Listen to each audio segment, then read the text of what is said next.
मराठवाडा कला विकास महामंडळाच्या वतीने आज 36व्या विभागीय ललित कला महोत्सवाची अंतिम फेरी आणि पुरस्कार वितरण सोहळा आज या ठिकाणी संत एकनाथ रंगमंदिरमध्ये मोठ्या उत्साहामध्ये संपन्न झाला. या कार्यक्रमाला आणि मुलांचं खास कौतुक करण्यासाठी मुंबईहून सिने अभिनेत्री भार्गवी या ठिकाणी उपस्थित होत्या आणि त्यांच्या हस्ते हा पुरस्कार वितरण सोहळा या ठिकाणी संपन्न झाला. आज या ठिकाणी मला सांगायला आनंद वाटतो की मराठवाड्यातले जे बालकलावंत आहेत किंवा जे कलावंत आहेत हे पुण्या मुंबईच्या कलावंताला सुद्धा फाईट देऊ शकतात. आज या ठिकाणी क्लेरिफिकेशन झालेले आहेत आणि मराठवाडा कला विकास महामंडळ या संस्थेच्या अंतर्गत आज 6 लाख मुलांना व्यासपीठ देणारी ही सर्वोत्कृष्ट संस्था ठरलेली आहे आणि या संस्थेच्या अनेक कलावंतांनी टी व्ही रियालिटी शोमधल्या सर्व याच्यामध्ये सहभाग घेऊन या रंगमध्ये गाजवतात. सर किती कलाकार आले एकूण असे आपण पुरस्कार हा एक 36वा वर्ष होतं. या 36 वर्षामध्ये आजपर्यंत आम्ही 6 लाखापेक्षा अधिक कलावंतांना व्यासपीठ दिलेलं आहे. आपण जे पूर्वी बुगी बुगी बघत होतो रियालिटी शो दमदमादम सारेगमप वा रे वा ढोलकीच्या तारावर इंडियन आयडॉल यासारख्या सर्व स्पर्धेमध्ये आमच्या या संस्थेच्या अंतर्गत बालकंतांनी सहभाग नोंदवला आणि आता इंडियन आयडल जो शो चालू आहे या शोमध्ये सुद्धा 9व्या क्रमांकावर या संस्थेचे विद्यार्थी आहेत.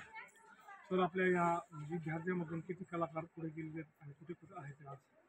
मी मगाशी सांगितलं की टी व्ही रियालिटी शोमधले सगळे शो त्याच्यामध्ये मराठवाड्यातून किंवा नांदेडमधून किंवा परभणीमधून जे विद्यार्थी नाव घेतलं जाईल ते विद्यार्थी या संस्थेच्या अंतर्गतच पुढे गेलेले आहेत आणि अनेक विद्यार्थी हे नॅशनलपर्यंत गेलेले आहेत किंबहुना इंटरनॅशनल लेवलला सुद्धा या संस्थेचे विद्यार्थी चमकलेले आणि अवघड दर्जाचे ठरलेले आहेत. इंडियन आयडलमध्ये सुद्धा 4.5 लाख मुलांनी जे पार्टिसिपेट झालेले होते त्यामध्ये 16व्या क्रमांकावर या संस्थेची विद्यार्थी होती.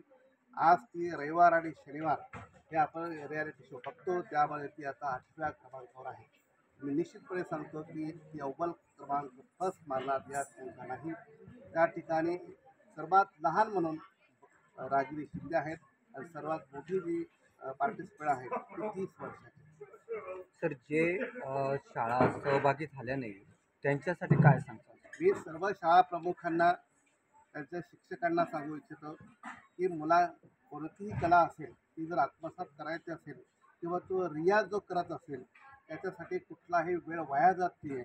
उलट जो विद्यार्थी चित्र नृत्य नाट्य गायन वादन आदी कला तर तो आत्मसात घेत असेल तर त्याचा जो सिद्धांत आहे त्याच्यापेक्षा 5 पटीने अधिक चालतो. म्हणून सर्व पालकांना माझी विनंती आहे की ज्या ज्या कलामध्ये त्याला प्रावीण्य असेल किंवा ज्या सुप्त कलागुण त्याच्यामध्ये असेल त्याला निश्चितपणे वाव दिला पाहिजे जेणेकरून त्याची गुणवत्ता पण वाढेल आणि त्याच्यामधला सुप्त कलागुणांना सुद्धा व्यासपीठ मिळेल. सर आज जे ग्रामीण भागांमध्ये जिल्हा परिषदेच्या शाळा भरपूर आहे पण आजपर्यंत जिल्हा परिषद शाळेने सहभाग नोंदला. आज मी बघतोय तर खाजगी शाळेंचा सहभाग काय आव्हान करतो नाही? माझं आव्हान हेच आहे की शासन 14 नोव्हेंबर ही बाल दिन ही जी कॉम्पिटिशन जर घेते तेवढी कॉम्पिटिशन जर सोडली तर सरकारतर्फे सुद्धा खऱ्या अर्थाने या मुलांसाठी पावलं उचलले जात नाही. म्हणून मराठवाड्यातील कलावंत कला शिक्षकांनी एकत्र येऊन मराठवाडा कला विकास महामंडळ नावाची संस्था काढली आणि त्या संस्थेच्या अंतर्गत आम्ही आज 36 वर्षापासून आम्ही या संस्थेनं पुढाकार घेऊन विद्यार्थ्यांना व्यासपीठ देण्याचा प्रयत्न करतो आणि जिल्हा परिषदेच्या शिक्षकांनी सुद्धा तुम्ही स्वतःहून पुढे येऊन त्या मुलांना जर प्रोत्साहन जर दिलं तर निश्चितपणे ते विद्यार्थीसुद्धा या व्यासपीठावर येऊन अव्वल दर्जाचे ठरतील. आजच्या कार्यक्रमात किती शाळांनी सहभाग घेतला? आजच्या या कार्यक्रमामध्ये 190 स्कूल अंतिम फेरीमध्ये सहभागी झालेले होते.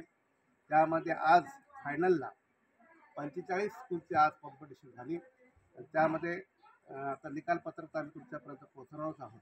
परंतु यांनासुद्धा 10वी आणि 12वीला विशेषतः 10वीला कला अंतर्गत जे गुण अधिक दिले जातात या संस्थेचं पार्टिसिपेट होऊन त्याला जे प्राईज दिलं जातं त्या प्राईजला त्या मुलांना जर तो प्रथम असेल द्वितीय असेल तृतीय असेल तर त्यांना 7 मार्क 5 मार्क 3 मार्काचा अधिकतम गुणाचा फायदा होतो.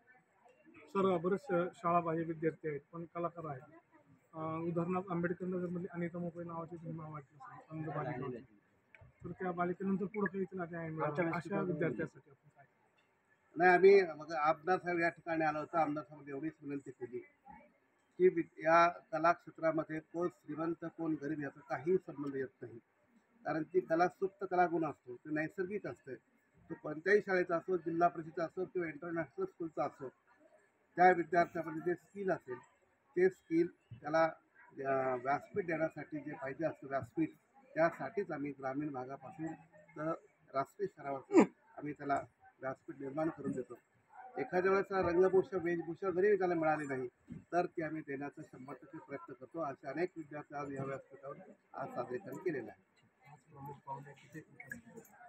हे प्रमुख पाहुणे आम्ही उद्घाटक म्हणून सिने अभिनेत्री भार्गवी यांना बोलवलं होतं आणि मराठवाड्याचे शिक्षक आमदार म्हणून विक्रम काळेजी यांना बोलवलं होतं आणि मराठवाड्याचे शिक्षक विभागाचे जे प्रमुख आहेत आणि साबळे सर यांना सुद्धा या ठिकाणी बोलवलं होतं. ते उपस्थित राहून त्यांनी शुभेच्छा दिल्या, त्यांचं मार्गदर्शन केलं.